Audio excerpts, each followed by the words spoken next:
श्री राम जय जय राम, श्री राम जय जय राम, श्री राम जय जय राम।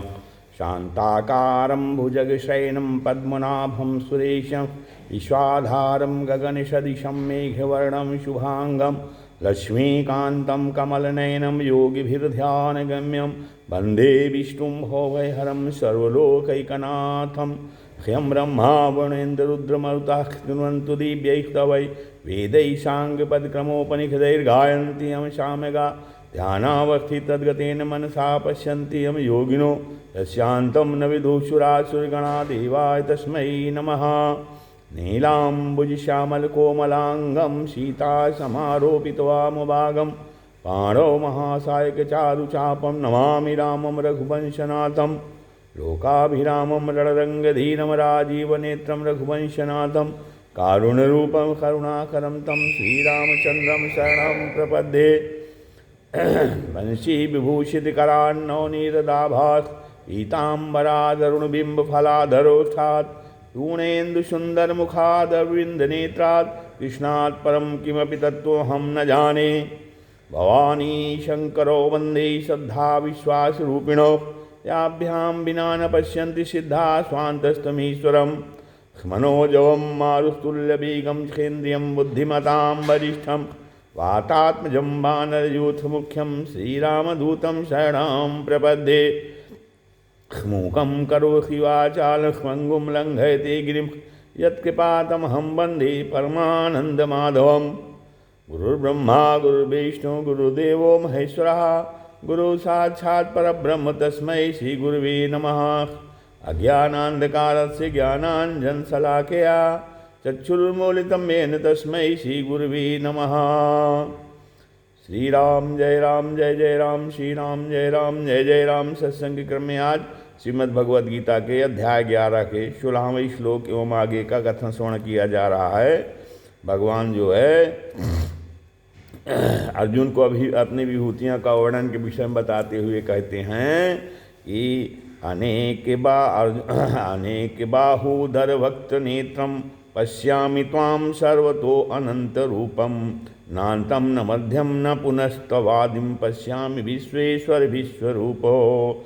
अर्जुन कहते हैं कि हे विश्वरूप, हे विश्वेश्वर, आपको मैं अनेक हाथों, पेटों, मुखों और नेत्रों वाला तथा सब ओर से सर्वतो अनंत रूपम, सब ओर से अनंत रूपों वाला देख रहा हूँ। मैं आपके न आदि को, न मध्य को, न अंत को ही देख रहा हूँ। विश्वरूप विश्वेश्वर, इन दो संबोधनों का तात्पर्य है कि मेरे को जो कुछ भी दिख रहा है वह सब आप ही हैं और इस विश्व के मालिक भी आप ही हैं।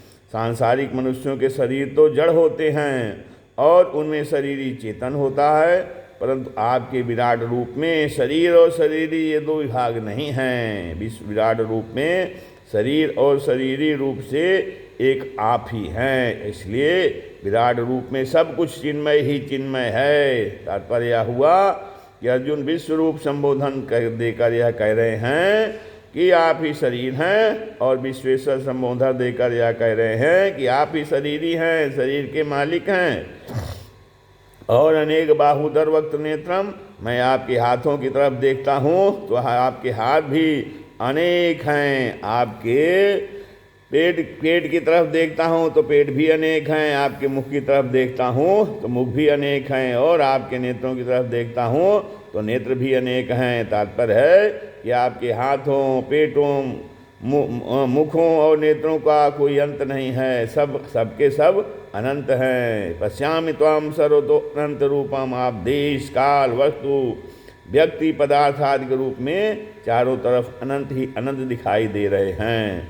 नान्तं न मध्यम न पुनस्तवादिम, आपका कहाँ अंत है इसका भी पता नहीं, आपका कहाँ मध्य है इसका भी पता नहीं, और आपका कहाँ आदि है इसका भी पता नहीं है। सबसे पहले नान्तम कहने का तात्पर्य यह मालूम देता है कि जब कोई किसी को देखता है तब सबसे पहले उसकी दृष्टि उस वस्तु की सीमा पर जाती है कि यह कहाँ तक है।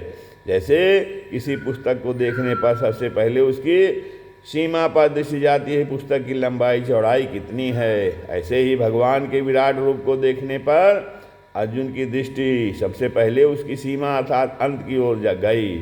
जब अर्जुन को उसका अंत नहीं दिखा तब उनकी दृष्टि मध्य भाग पर गई, फिर आदि आरंभ की तरफ दृष्टि गई, पर कहीं भी विराट रूप का अंत, मध्य और आदि का पता नहीं लगा। इसलिए यहाँ पर अर्जुन ने नान्तम न मध्यम न पुनस्तवादिम यह सब क्रम रखा है। हाँ, अब आगे कहते हैं अर्जुन, किरीटिनम गदिनम चक्रिणम चा तेजो राशिम सर्वतो दीप्तिमंतम पश्यामि त्वाम दुर्निरीक्षम समन्ता दीप्तानलार्का द्युतिपम प्रमेयम। मैं आपको किरीट, गदा, चक्र तथा शंख और पद्म धारण किए हुए देख रहा हूँ। आपको तेज की राशि, सब ओर प्रकाश करने वाले देदीप्यमान अग्नि तथा सूर्य के समान कांति वाले नेत्रों के द्वारा कठिनता से देखे जाने योग्य और सब तरफ से अप्रमेय स्वरूप देख रहा हूँ। किरीटिनम गदिनम चक्रिणम चा, आपको मैं किरीट, गदा और चक्र धारण किए हुए देख रहा हूँ। हाँ, यहाँ चापस से शंख और पद्म को भी ले लेना चाहिए। इसका तात्पर्य ऐसा मालूम होता है कि अर्जुन को विश्व रूप में भगवान विष्णु का चतुर्भुज रूप भी दिख रहा है। तेजो राशिम, आप तेज की राशि हैं, मानो तेज का समूह अनंत तेज इकट्ठा हो गया है वो। इसका पहले संजय ने वर्णन किया है कि आकाश में हजारों सूर्य एक साथ उदित होने पर भी भगवान के तेज की बराबरी नहीं कर सकते। ऐसे आप प्रकाश स्वरूप हैं, सर्वतो दीप्तिमंतम, स्वयं प्रकाश रूप होने से आप चारों तरफ प्रकाश कर रहे हैं। पश्यामि त्वाम दुर्निरीक्षम समन्तात दीप्तानलार का द्वितीय प्रेमेयम, खूब दे दीप्यमान अग्नि और सूर्य के समान आपकी कांति है। जैसे सूर्य के तेज प्रकाश के सामने आंखें चौंध जाती हैं, ऐसे ही आपको देखकर आंखें चौंध जाती हैं। अतः आप जो है कठिनता से देखे जाने योग्य हैं, आपको ठीक तरह से देख नहीं सकते। यहाँ एक बड़े आश्चर्य की बात है कि भगवान ने अर्जुन को दिव्य दृष्टि दी थी, पर वे दिव्य दृष्टि वाले अर्जुन भी विश्व रूप को देखने में पूरे समर्थ नहीं हो रहे हैं। ऐसा दीप्यमान भगवान का स्वरूप है। आप सब तरह से अप्रमेय अपरिमित हैं, अर्थात आप माप के विषय, आप प्रमा के विषय नहीं हैं, माप के विषय नहीं हैं। प्रत्यक्ष, अनुमान, उपमान, शब्दों, अर्थापत्ति, अनुपलब्धि आदि कोई भी प्रमाण आपको बताने में काम नहीं करता, क्योंकि प्रमाणों में शक्ति आपकी ही है। हाँ, अब आगे जो है अर्जुन भगवान को निर्गुण निराकार, सगुण साकार और सगुण निराकार रूप में देखते हुए भगवान की स्तुति करते हैं। त्वमक्षरं परमं वेदितव्यं त्वमस्य विश्वस्य परम निधानम त्वमव्ययः शाश्वत धर्मगोप्ता सनातनस्त्वं पुरुषो मतो मे। अर्जुन कहते हैं तुम अक्षरम परमम वेदितव्यम, आप ही जानने योग्य परम अक्षर ब्रह्म हैं। तुमस्य विश्वस परम निधानम, और आप ही संपूर्ण विश्व के परम आश्रय हैं, निधान हैं, खान हैं। तुम अव्यय शाश्वत धर्म गोप्ता, और आप ही सनातन धर्म के रक्षक हैं। सनातनस्त्वम पुरुषो मतो में, और आप ही अविनाशी सनातन पुरुष हैं, ऐसा मैं मानता हूँ। तुम अक्षरम परमम वेदितव्यम, वेदों, शास्त्रों, पुराणों, स्मृतियों, संतों की वाणियों और तत्वज्ञ जीवन मुक्त महापुरुषों द्वारा जानने योग्य जो परमानंद स्वरूप अक्षर ब्रह्म है, जिसको निर्गुण निराकार कहते हैं, वे आप ही हैं। और तमस्य विश्वस्य परम निधानम, देखने, सुनने और समझने में जो कुछ संसार आता है, उस संसार के परमाश्रय आधार आप ही हैं। जब महाप्रलय होता है तब संपूर्ण संसार कारण सहित आप में ही लीन होता है, और फिर महासर के आदमी आपसे ही प्रकट होता है। इस तरह आप इस संसार के परम निधान हैं। तो यहाँ पर इन पदों से अर्जुन सगुण निराकार का वर्णन करते हुए स्थित करते हैं। तुम शाश्वत धर्म गोप्ता, जब धर्म की हानि और धर्म की वृद्धि होती है तब आप ही अवतार लेकर धर्म का नाश करके सनातन धर्म की रक्षा करते हैं। अब अर्जुन जो है सगुण साकार का वर्णन करके कहते हैं अव्यय सनातन त्वम पुरुषो मतो में। अव्यय अर्थात अविनाशी, सनातन, आदि रहित, सदा रहने वाले उत्तम पुरुष आप ही हैं, ऐसा मैं मानता हूँ। अब जो है 15वें से 18वें श्लोक तक तो आश्चर्यचकित करने वाले देह रूप का वर्णन करके अब आगे 2 श्लोकों में अर्जुन उस विश्व रूप की उग्रता की विश्व रूप की उग्रता प्रभाव सामर्थ्य का वर्णन करते हैं। अनादि मध्यांत मनंत वीर्यम मनंत बाहुम शशूर्य नेत्रम पश्यामि त्वाम दीप्त हुताश वक्त्रम स्वतेजसा विश्वमिदम तपंतम। आपको मैं, अर्जुन कहते हैं, आपको मैं आदि मध्य और अंत से रहित अनंत प्रभावशाली, अनंत वीर्यम अनंत प्रभावशाली और अनंत भुजाओं वाले, अनंत बाहुम और शशिसूर्य नेत्रम चंद्र और सूर्य रूप नेत्र वाले, प्रज्वलित अग्नि के समान मुखों वाले और अपने तेज से संसार को संतप्त करते हुए देख रहा हूँ। विश्वमिदम तपंतम अनादि मध्यांतम, आप आदि मध्य और अंत से रहित हैं, अर्थात आपकी कोई सीमा नहीं है। हाँ, अब इसके पहले भी 16वें श्लोक में भी अर्जुन ने कहा कि मैं आपके आदि मध्य और अंत को नहीं देखता हूँ। यहाँ तो देशकृत अनंतता का वर्णन हुआ है और यहाँ कालकृत अनंतता का वर्णन हुआ है। वहाँ देशकृत और यहाँ कालकृत अनंतता का वर्णन हुआ है। तात्पर्य है कि देशकृत, कालकृत, वस्तुकृत आदि किसी तरह से भी आपकी सीमा नहीं है।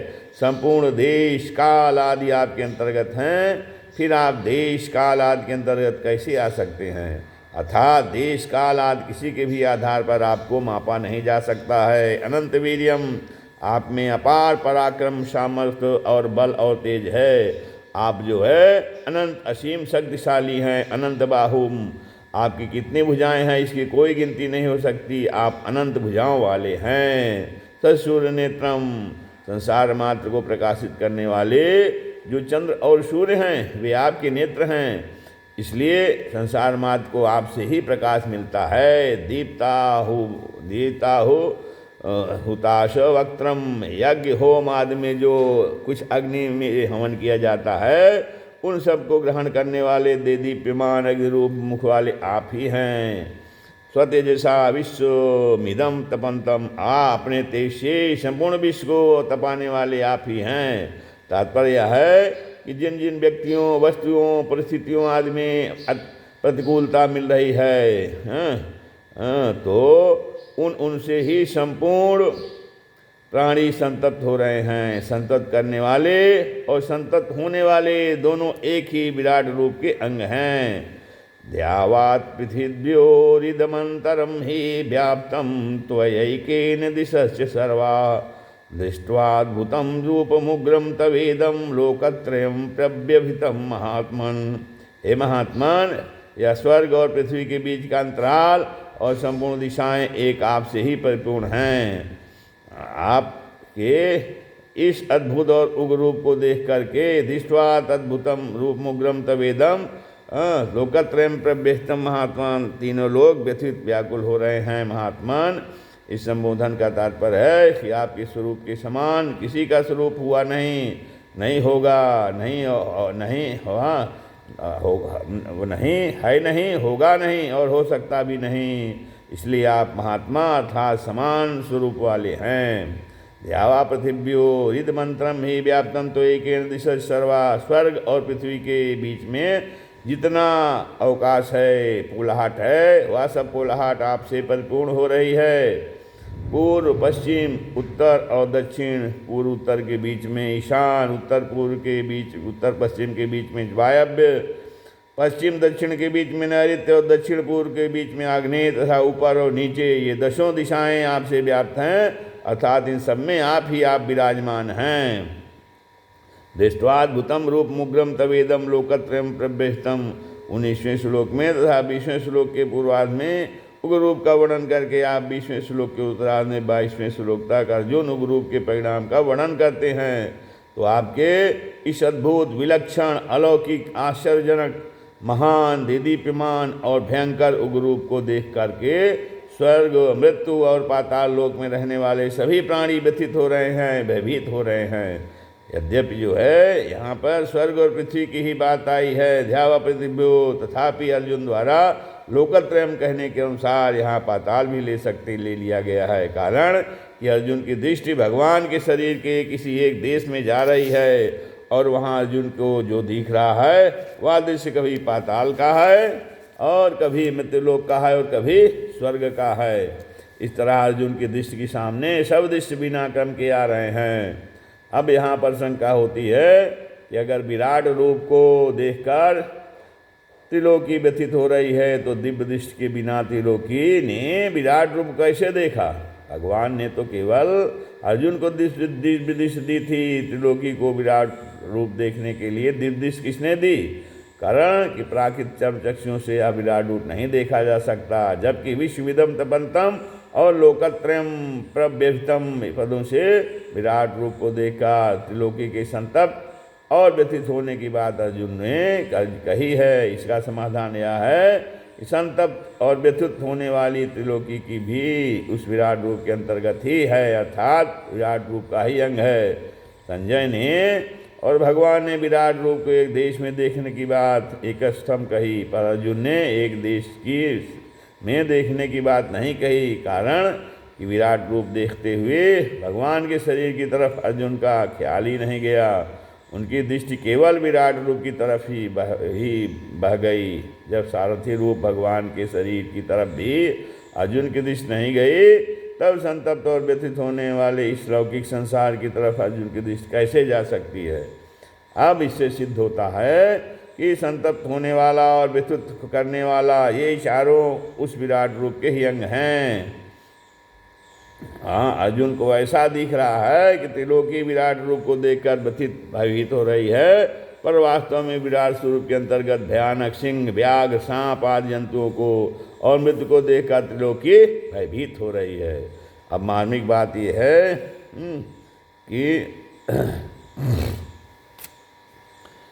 देखने, सुनने और समझने में आने वाला संपूर्ण संसार भगवान के दिव्य विराट रूप का ही एक छोटा सा भांग है। संसार में जो जड़ता, परिवर्तनशीलता,